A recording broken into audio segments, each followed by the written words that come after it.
Bonjour à vous. Bonjour. Vous êtes à la Chambre des métiers, directeur régional du pôle formation initiale emploi. Si vous proposez des salons comme Apprentissimo, c'est parce que c'est la période de recherche pour les patrons comme pour les apprentis. Tous les secteurs ont besoin de main-d'œuvre ? Tous les secteurs ont besoin de main-d'œuvre et de main-d'œuvre qualifiée.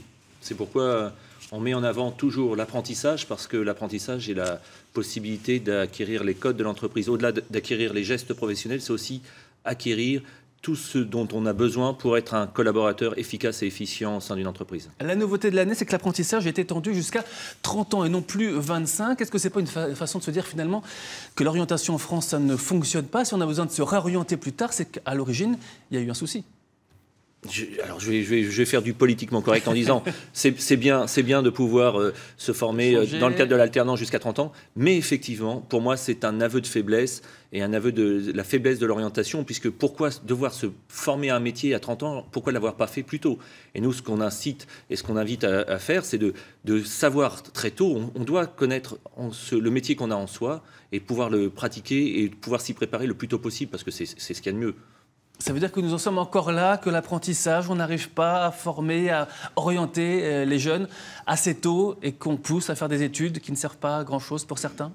C'est un petit peu la culture française de l'élitisme. On met en avant le fait d'être avocat international, d'être expert comptable, d'être enseignant à l'université. Il en faut. Mais le tissu d'entreprise économique, qui est sur le territoire régional a besoin de niveau 5 et de niveau 4. Et quand on commence niveau 5, c'est CAP, niveau 4, c'est bac, BP, ça ne veut pas dire qu'après on ne peut pas progresser. Mais on progresse au sein de l'entreprise. Et ça, malheureusement, aujourd'hui, des entreprises souffrent parce qu'elles ne trouvent pas la main-d'œuvre qualifiée dont elles auraient besoin. Et les jeunes ne connaissent pas ce monde de l'entreprise. Il y a des stages qui permettent de voir si l'apprentissage nous convient, pendant les vacances scolaires, par exemple? Bien sûr, bien sûr.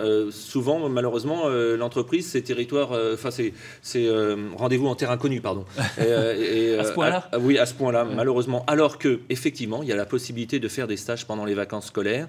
Et ça permet, dès 14 ans, des stages de 5 jours.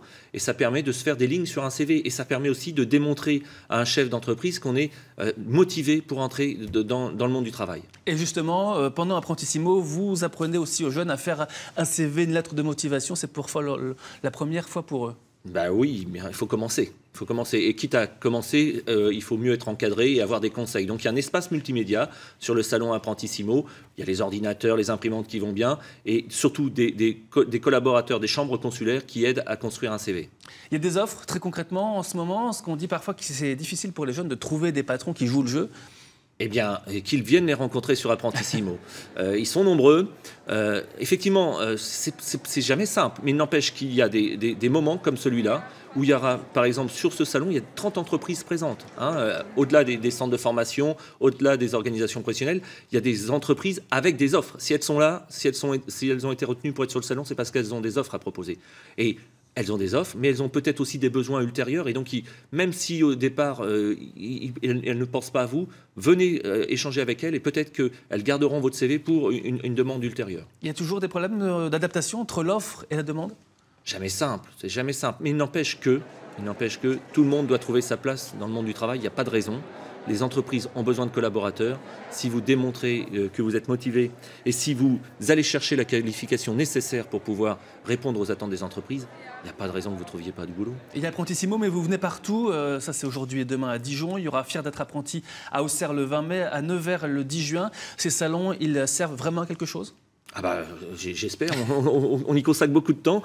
Ça a commencé par le salon Fier d'être apprenti à Mâcon samedi dernier. Ça continue avec Apprentissimo aujourd'hui. Vous avez raison, après c'est Auxerre le 20 mai et Nevers le 10 juin. Oui, c'est un programme régional des salons de l'apprentissage et de l'alternance. Et ça sert énormément puisque le public répond présent. Alors, pas suffisamment parce qu'on est organisateur, on veut toujours plus. Et je pense qu'il y a vraiment des réponses qu'on peut trouver sur ces salons.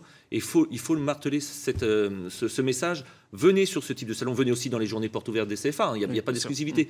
Mais soyez proactifs dans votre recherche et vous trouverez. Aujourd'hui et demain à Dijon, et c'est gratuit, bien sûr, il faut le préciser. Merci Yann Durand. Merci à vous.